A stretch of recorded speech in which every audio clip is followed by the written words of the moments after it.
이해찬 당대표의 개의 선언으로 더불어민주당의 3차 확대 간부회의를 시작하겠습니다. 제3차 확대 간부회의를 시작하겠습니다. 이해찬 당대표에 따른 기사.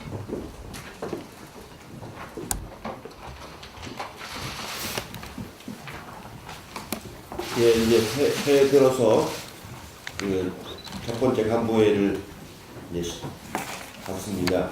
작년에 전체적으로 보면은 경제가 여러 가지로 어려움이 많이 있었는데 그렇다 하더라도 작년 국민소득이 3만 1,000달러 정도로 감정 집계가 되는 것 같습니다.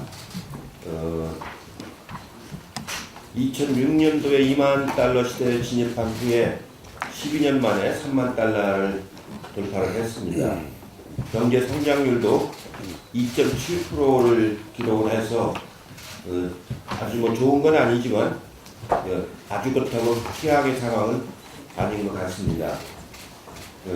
좀 우리가 긍정적으로 볼 것은 4분기는 1% 정도 성장을 해서 민간 수요 부분들이 민간 소비 부분들이 조금씩 늘어나고 있다라는 그런 지표가 좀 나오고 있습니다.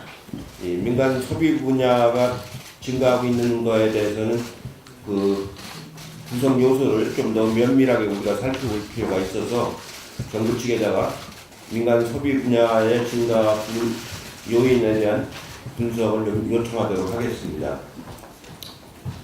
근데 올해는 IMF가 전반적으로 세계 경제가 전망치가 높지 않을 걸로 전망을 하고 있습니다. 오히려 좀 하향 조정하는 그런 의견을 내고 있어서 우리가 더 분발해야 올해 경제를 좀 활성화시킬 수 있지 않을까 생각이 듭니다.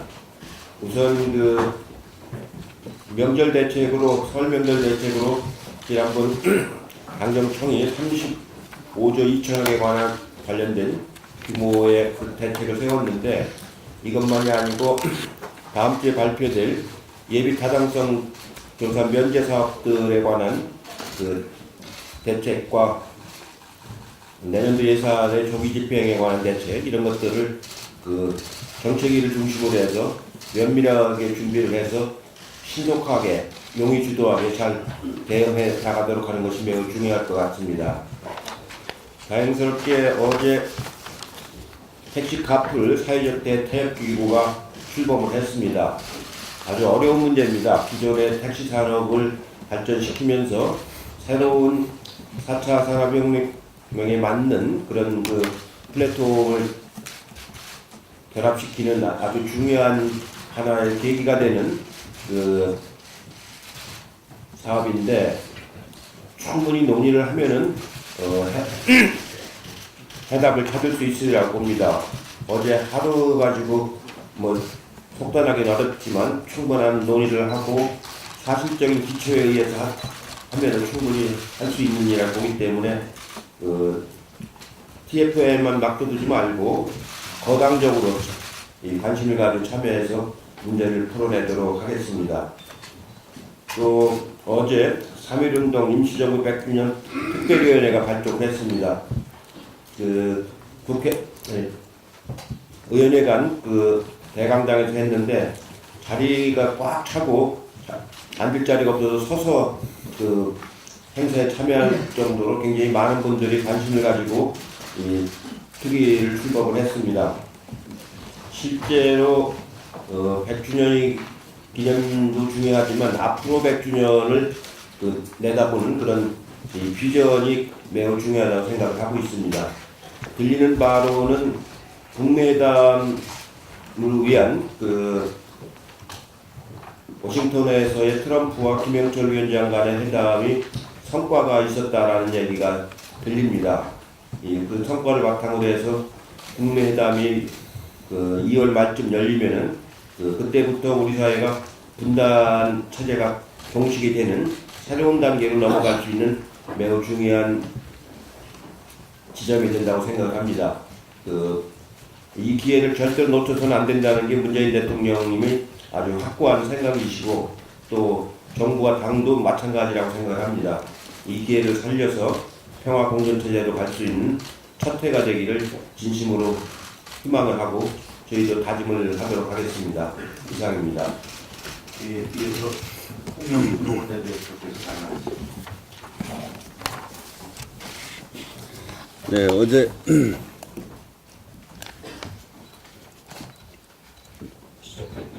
네, 어제 한국노총을 방문했습니다.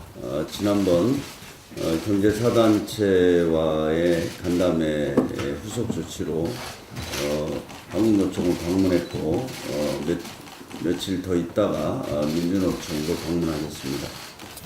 어제 한국노총에서는 노동 존중의 사회 실현을 위한 많은 이야기를 나누었습니다. 앞으로 문재인 정부와 당이 노동계와 함께 해야 될 과제들이 굉장히 많다는 것을 다시 한번 실감했습니다. 사실 우리가 노동 존중의 사회를 이야기하는 것은 그 방향에서 크게 두 가지가 있다고 생각합니다. 하나는 헌법에 보장된 노동상권, 그리고 노동조합의 활동을 완전히 보장하는 그런 것들은 저는 문재인 정부에 들어와서는 완전히 해결되었다 이렇게 생각합니다. 그리고 두 번째는 우리 한국 경제가 직면하고 있는 여러 가지 구조적인 과제들을 어떻게 함께 극복해 나갈 것인가를 사회적 대화를 통해서 반드시 우리가 논의하고 해결의 방안을 찾아야 된다. 이런 데 있어서 함께 공감을 했습니다. 당으로서도 노동계 요구를 앞으로 더 경청하고 또 존중하겠습니다. 그러나 노동계도 우리 경제사회의 주체로서 지금 우리가 나아가야 할 방향에 대해서 함께 고민하고 지혜를 모으는 일을 해주시기 바랍니다. 지금 2월 국회가 이제 며칠 남지 않았습니다. 아마 2월 국회가 되면 최저임금 제도 개선이라든지 또 탄력근로에 대한 야당의 요구가 강력합니다. 다 아시겠지만 탄력근로제에 대해서 작년 11월부터 야당이 이 요구를 해오고 있고 그것을 좀 경제사회 노사정위원회에서 노사가 논의를 해서 어떤 합의안을 도출하는 것이 중요하다. 좀 이걸 기다려달라. 이렇게 야당을 설득해 왔습니다. 그러나 이제 경제사회 노사정위원회에서 1월 말까지도 결론을 못 내게 되면 불가피하게 2월 국회에서 논의를 해서 처리할 수밖에 없지 않나 이렇게 보고 있습니다. 저는 그래서 어제도 한국노총을 중심으로 한 노동계에서도 좀 경제사회 노사정위원회라는 사회적 틀 속에서 이 문제를 조속히 좀 결론을 내줄 것을 요청을 드렸습니다. 그래서 앞으로 이런 그 사회적인 어떤 갈등이 되는 사안들은 이런 사회적 대화 틀에서 이해 당사자 간의 합의를 만들고 그것을 국회가 입법을 하는 그런 방식으로 진행되었으면 합니다. 그래야 사회적인 갈등과 대립이 완화되고 또 실제로 문제를 해결할 수 있는 그런 그렇다는 측면에서 사회적 대화의 중요성을 다시 한번 말씀을 드립니다. 이상입니다. 네. 주민 피고위원회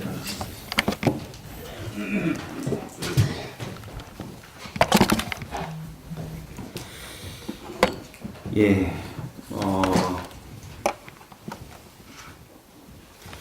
사법농단 관련된 법관들이 자신들에게 내려졌던 징계 처분에 대한 취소 소송을 제기했다는 기사를 봤습니다.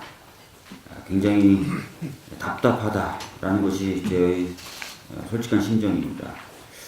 이분들은 양승태 대법원 시절에 양승태 전 대법원장과 임종원 전 법원행정처 차장의 손발이 되었었던 법관들입니다. 재판 거래 그리고 법관 사찰이라는 초유의 사법농단을 실제로 실행한 자들입니다. 사법부를 사상 최악의 지경으로 만들어 놓고도 징계 수위가 최고 정직 6개월에 그쳐서 손방망이 징계 아니냐라는 비판을 받았었는데 그 법관들이 그마저도 싫다며 징계를 취소해달라고 하고 있는 것입니다. 아마 이분들은 압수수색 영장이 줄줄이 기각됐었던 것, 그리고 전직 대법관들에 대한 구속영장이 모두 기각됐었던 것, 그리고 고위법관들이 공개적으로 사법농단 관련된 수사에 대해서 불만을 토로하는 이런 분위기를 보고 자신들이 취소소송을 내면, 징계 처분에 대한 취소소송을 내면 징계가 취소될 것이다 라는 믿음을 가지게 된 것 같습니다. 이런 분위기가 있는 한, 또 이런 분위기가 현실적으로 영향력을 미치는 한 오늘 있을 양승태 전 대법원장에 대한 구속영장이 발부될 것이냐라는 질문에 저는 회의적이다라고 답할 수밖에 없는 것 같습니다. 법원은 양승태 전 대법원장에 대한 구속영장 발부부터 다시 법과 원칙에 따른 모습들을 보여주었으면 하고, 아울러 방금 제가 말씀드린 징계 처분에 대한 취소 소송에 있어서도 제대로 된 모습을 보여주었으면 합니다. 김석기 자유한국당 국회의원이 기자회견을 통해서 6명의 무고한 희생자를 낸 용산 참사 10주기 관련돼서 당시의 진압이 정당했다라고 입장을 밝혔다고 합니다.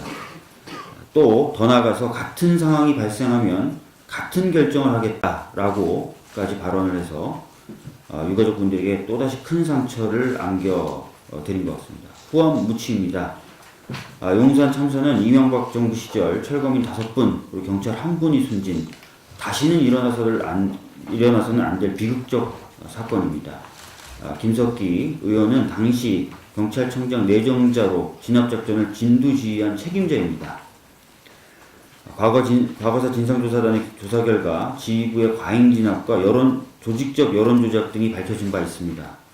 공소시효가 지나서 김석기 의원은 어떤 처벌도 받지 않고 있지만 그렇다고 해서 면죄부를 받았거나 범죄 행위가 없었던 것은 아니라고 생각됩니다. 과거를 반성하고 머리 숙여 사과를 해도 모자를 판에 국민과 유가족을 분노하게 하는 기자회견을 진행하다니 국회의원으로서의 자질이 의심됩니다. 김석기 의원은 책임을 지고 스스로 국회의원직에서 물러나는 것도 고민해야 할 것입니다. 이상입니다. 네, 남인순 최고위원님께서.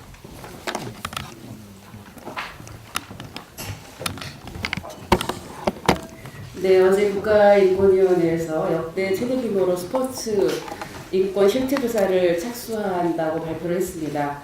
위원회 산하 스포츠 인권 특별조사단을 신설해서 1년 동안 기획조사, 진정사건조사 및 제도 개선 업무를 독립적으로 수행하겠다고 밝혔습니다.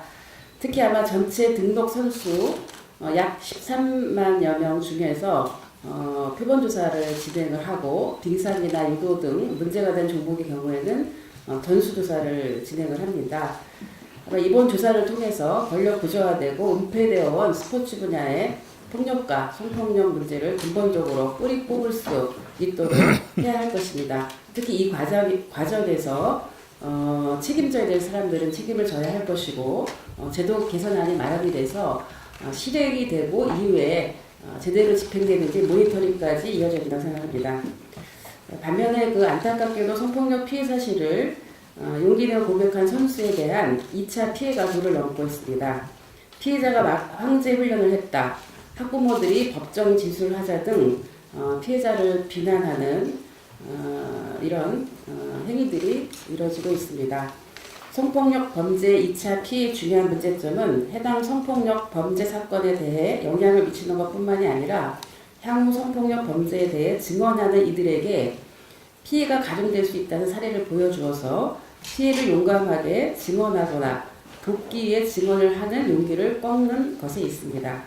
이러한 성폭력 2차 피해는 체육계 내의 성폭력 근절 및 예방을 방해할 뿐만이 아니라 앞으로 체육계에서 성장할 우리 아이들에게 일절 도움이 되지 않는 행위임을 명심해야 할 것입니다. 특히 언론이라든지 체육계 등 각별히 2차 가해가 되지 않도록 조심해 주실 것을 당부드립니다.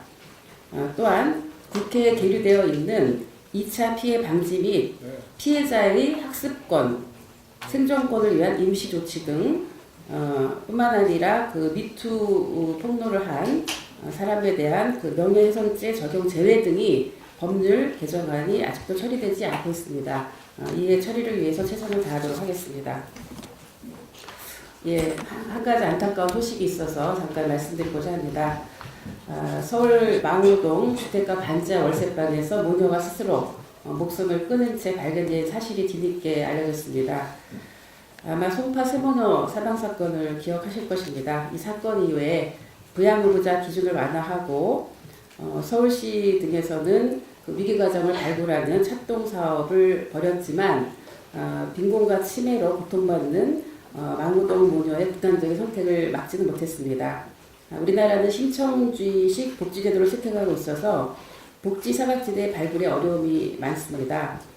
취약 가구에 대한 전수조사를 실시해서 복지 사각지대를 적극 해소해야 하며 올해 1월부터 기초생활보장 부양 의무자 기준이 더 완화가 되지만 앞으로 기초생활보장 부양 의무자 기준 완화 계획을 더 앞당기고 궁극적으로는 폐지하는 부분에 대해서도 적극적으로 검토를 해야 합니다. 그래서 우리 당은 모든 국민의 기본 생활을 보장할 수 있도록 사회보장을 강화하고 다 함께 잘 사는 포용적 복지국가 실현에 앞장서 나가도록 하겠습니다. 이상입니다. 예, 다음 이형석 최고위원을 받아주겠습니다. 예, 최근 자유한국당에 입당한 황교안 전 총리가 대구를 찾아서 통합진보당을 해산한 사람이 누구냐고 일가하는 모습을 언론을 통해서 지켜봤습니다. 방금 우리 박주민 최고께서 말씀하셨습니다만 영산 참사 10주기를 맞이해서 비극의 장본인이라 할 수 있는 이 김석기 의원은 기자회견을 통해서 영산 화재 사건을 논하면서 당시의 사태가 정당했음을 이렇게 또 일갈하고 있습니다. 국민들이 이걸 지켜볼 때 대단히 안타깝고 답답한 생각을 한다는 생각이에요.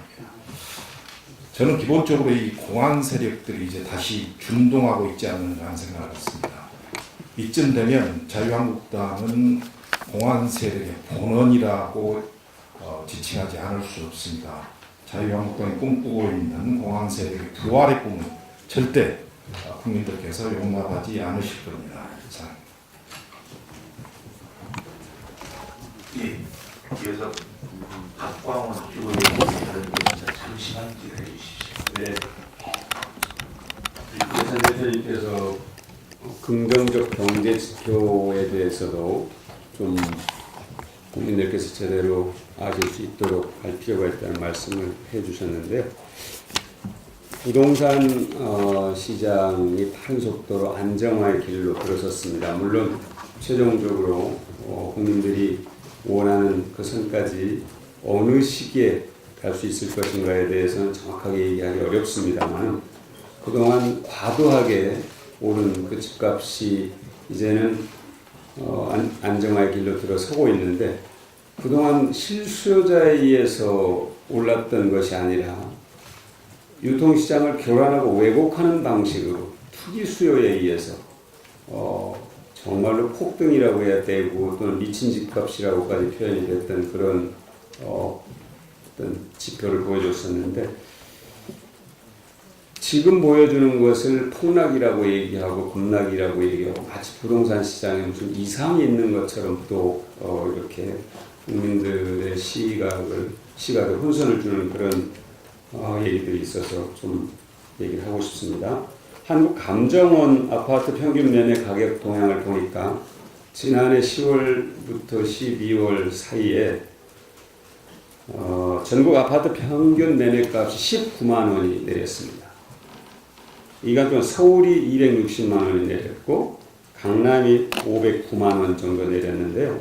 2005년 1월부터 2018년 12월까지 전국에서 어느 정도 집값이 올랐냐면 전국 아파트 평균 값이 6,800만 원 올랐고 서울이 평균 2억 1천만, 강남은 무려 2억 7천만 원이 올랐습니다. 그러니까 내림폭을 비교해 봤더니 30분의 1 또는 40분의 1 정도 오른 그 아파트 값에 비해서 내린 이 폭이 그 정도 되더라고요. 그런데 이거를 폭락이니 급락이니 이러면서도 불안 심리를 조장하는 것은 옳지 않다.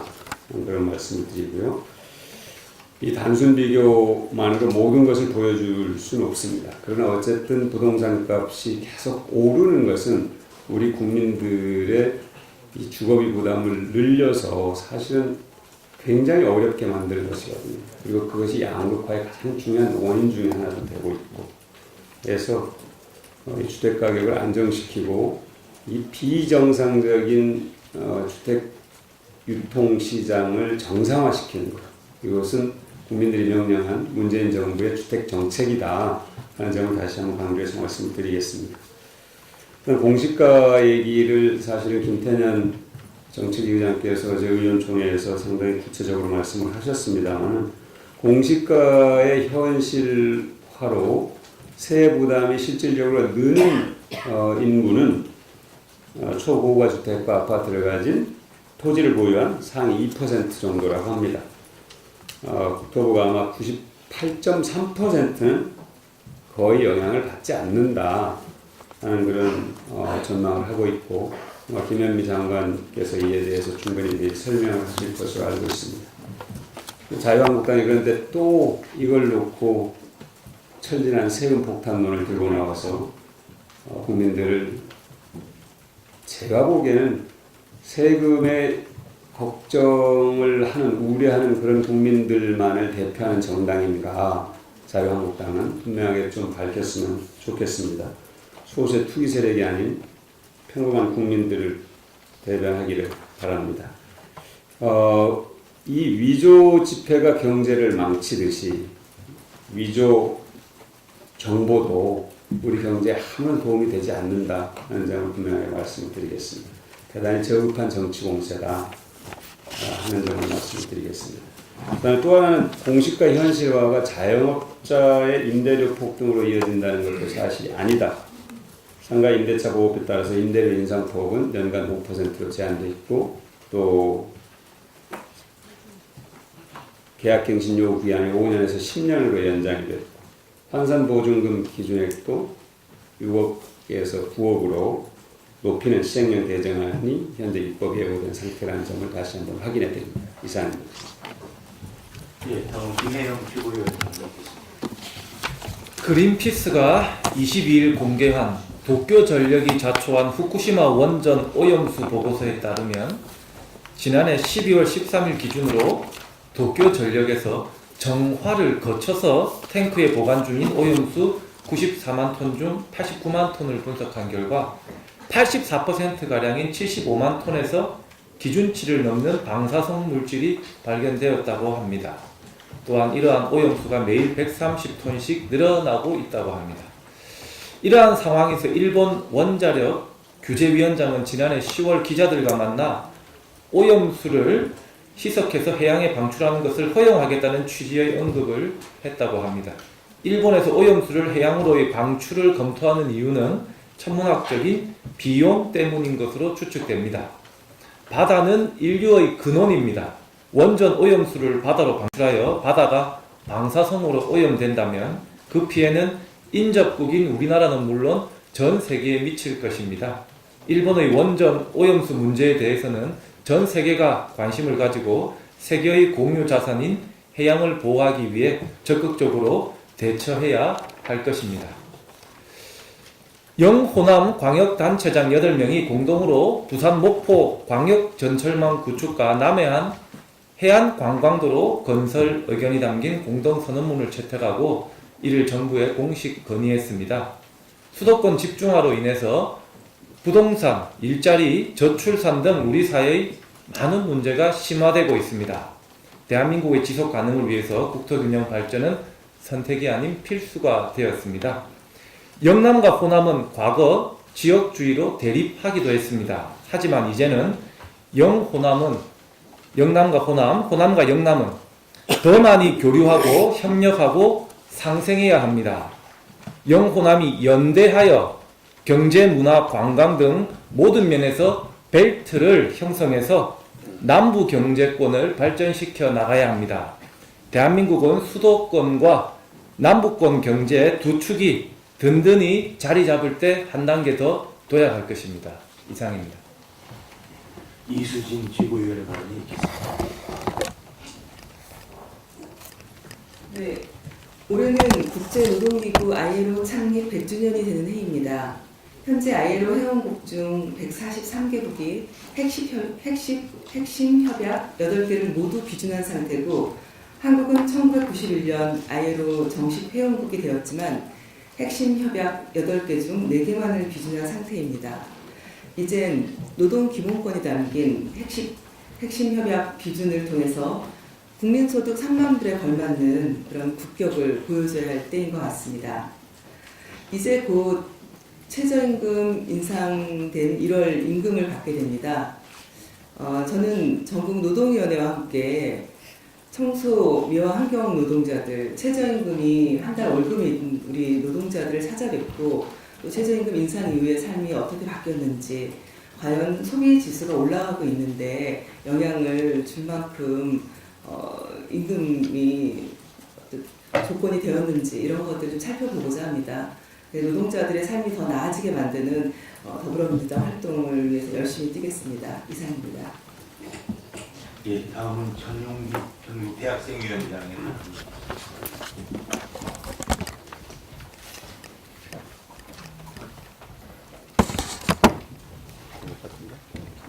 네, 안 나옵니다.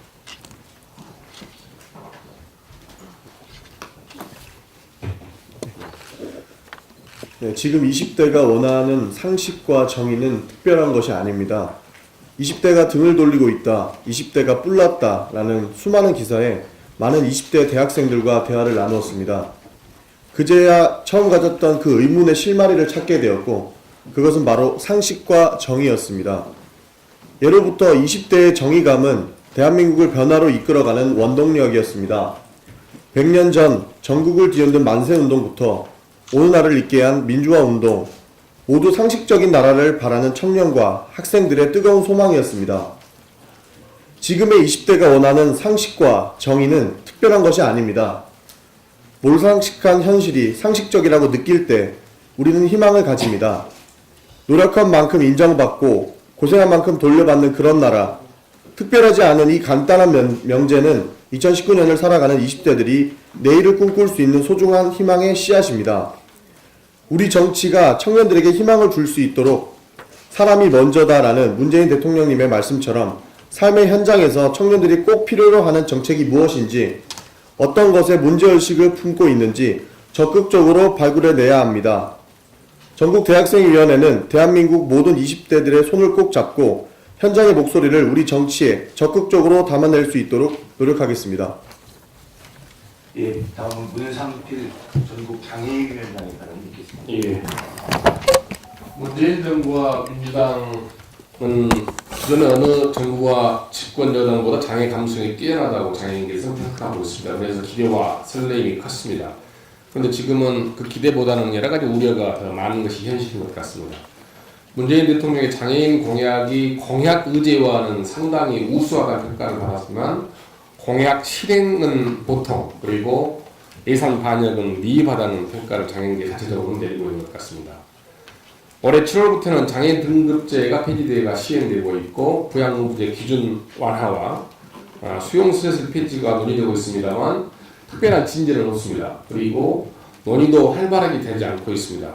특히 국가장애인인권위원회와 장애인권리보장법, 장애인 여성지원법 등은 아예 움직임 자체가 없습니다. 그래서 올해 2019년은 상당한 의미를 가진 해가 될 것 같습니다. 전국장애인위원회에서는 문재인 대통령의 장애인 공약을 추진하기 위한 추진위원회를 만들어서 장애인과 여러가지 논의와 협력을 거쳐서 토론회와 공청회를 할 계획입니다. 그래서 당 지도부와 보건복지위원회께서는 충분한 관심과 애정을 좀 가져주시고 필요하다면 함께 해주시길 부탁드리겠습니다. 마치겠습니다. 감사합니다. 예, 이상 공개회의를 마치고 비공개로 전환하겠습니다. 언론인 여러분들과 부사진 여러분들의